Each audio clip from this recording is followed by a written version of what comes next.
आवृत्ति करवा। तेबे आजिर गोटे सुंदर श्रीमंदिर जानिबा कथारे गोटे भल प्रसंग रही।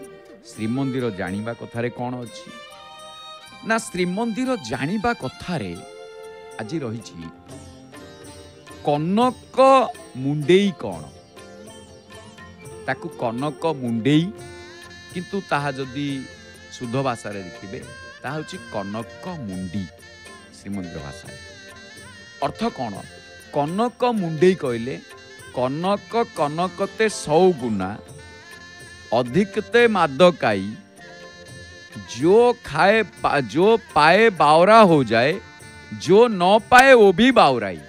कनक कहले सुना कनक कहले दादुरा ददुरा किंतु एठी कनक मुंडेई चित्रटी देखिले याकू कनक मुंडी कहते अर्थ कौन ना कनक मुंडेई कहबार अर्थ ये महाप्रभु जो सिंहासन उपरे विराजमान करुछन ता उपरे जेमती आपण देखिबे रथ उपरे जो सिंहासन रे विराजमान करुछंती ता उपरे काठ तैयारी एक आच्छादन आच्छादित होइतिबा काष्ठ निर्मित एक द्रव्य जहाकू कनक मुंडी बोली कहा जाए।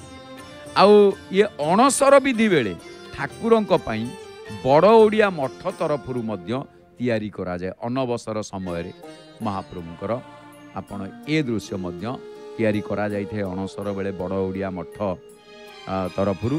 तेणु यार नाम कौन ना कनक मुंडेई बोली कही थांती अपभ्रंश शब्द रे किंतु ये होची कनक मुंडी। तेणु ये जो कनक मुंडी आमे महाप्रभुंकर दर्शन करने को पाई थाए कारण प्रभा महाप्रभु जी कनक शब्द को नहीं कनक दुर्गा कनक मुंडी तेणु कनक कनक अर्थ तो कह गले ये गोटे कथा कनक धारा स्तोत्र माँ महालक्ष्मी कनक अर्थ ये सुना को बुझा किंतु कनक अर्थ सुना हेले मध्य कनक एक ददुरा बा जहाकू गोटे जहरर फल बोली कह आउ गोटे कौन ना ये श्रीमंदिर भाषा कोशरे श्रीमंदिर जानिबा कथारे कनक मुंडेई यार अर्थ होला जे कनक मुंडेईर अर्थ सिंहासन उपरे काठ तैयारी बा काष्ठरे निर्मित एक आच्छादन जेमति महाप्रभु जोंठी विराजमान करिथांती सिंहासन आउ ये अणसर विधि बेले ठाकुरंक पई बड़ ओडिया मठ तरफरु तैयारी करा जाए। मठ मंदिर संस्कृति मुंडेई मुंडेई मुंडिया मुंडी ये सबु शब्द अनेक गुड़िए श्रीमंदिर भाषाकोश आप जानवा पाइबे जानुंट मध्य। तेणुक आमर ये स्वतंत्र प्रयास श्रीमंदिर जानिबा कथारे आमे माने श्रवण करुचे।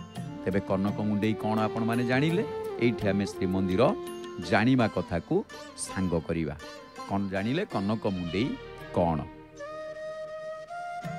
तेबे घरे बसी निज टीवी परदारे